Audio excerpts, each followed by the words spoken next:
1992 সালের 6 ডিসেম্বরের সেই উত্তাল হওয়া দিনটি ফের পশ্চিমবঙ্গের রাজনীতিতে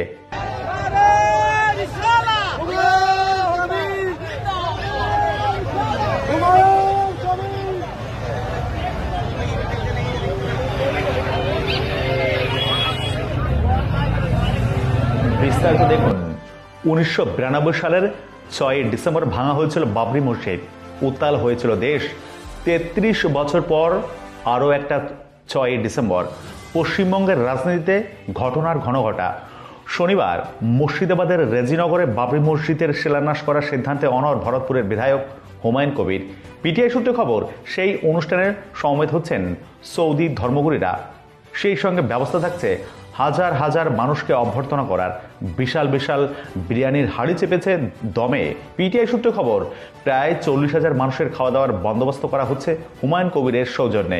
তিনি ইতিমধ্যে সংবাদ মাধ্যমকে জানিয়েছেন, নিরাপত্তা সুনিশ্চিত করতে, শান্তি রক্ষা করতে পুলিশের সঙ্গে দেখা করেছেন তিনি। তার ধারণা, শনিবার মোড়াদিঘির কাছে প্রায় 3 লক্ষ মানুষ 25 বিঘা জমিতে জড়ো হবেন। তিনি আরও বলেছেন যে বেশ কয়েকটি রাজ্য থেকে ধর্মীয় নেতারা আসছেন হুমায়ুনের এই আয়োজনে। তিনি জানিয়েছেন, সৌদি আরব থেকে 2 জন কাজী সকালেই কলকাতা বিমানবন্দর থেকে একটি বিশেষ কনভয়ে পৌঁছাবেন মুর্শিদাবাদে। সূত্রের খবর, NH-12 ধরে বাড়ানো হচ্ছে নিরাপত্তা। প্রস্তুতি জোর কদমে চলছে। মুর্শিদাবাদের 7টি ক্যাটারিং সার্ভিসকে জনতার জন্য শাহী বিরিয়ানি রান্না করার জন্য চুক্তিবদ্ধ হয়েছে। পিটিআই সূত্রে খবর, বিধায়কের এক ঘনিষ্ঠ সহযোগী জানিয়েছেন, অতিথিদের জন্য প্রায় 40,000 বিরিয়ানি প্যাকেট রেডি হচ্ছে। স্থানীয় বাসিন্দাদের জন্য আরও 20,000 প্যাকেট তৈরি করা হচ্ছে। সব মিলিয়ে খাবারের জন্য খরচ 30 লক্ষ টাকা।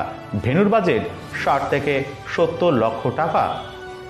ধান ক্ষেতের উপর তৈরি করা হয়েছে উঁচু মঞ্চ। 150 ফুট লম্বা এবং 80 ফুট প্রস্থের এই মঞ্চের সামনে বসতে পারেন প্রায় 400 অতিথি। এই জন্য ব্যয় হচ্ছে আনুমানিক 10 লক্ষ টাকা। হুমায়ুন কবির জানিয়েছেন, সকাল 10টায় কোরআন তেলাওয়াতের মাধ্যমে অনুষ্ঠান শুরু হবে। এরপর দুপুরে ভিত্তিপ্রস্তর অনুষ্ঠান হবে। পুরো অনুষ্ঠান হবে 2 ঘন্টার। বিকেল 4টের মধ্যে পুলিশের নির্দেশ অনুসারে মাঠ পরিষ্কার করে দেওয়া হবে।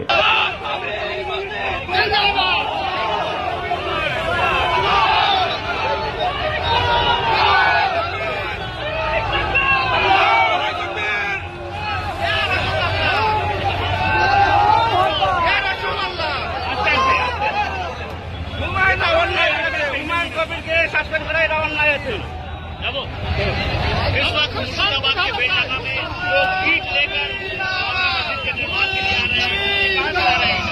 मुर्शिदाबाद।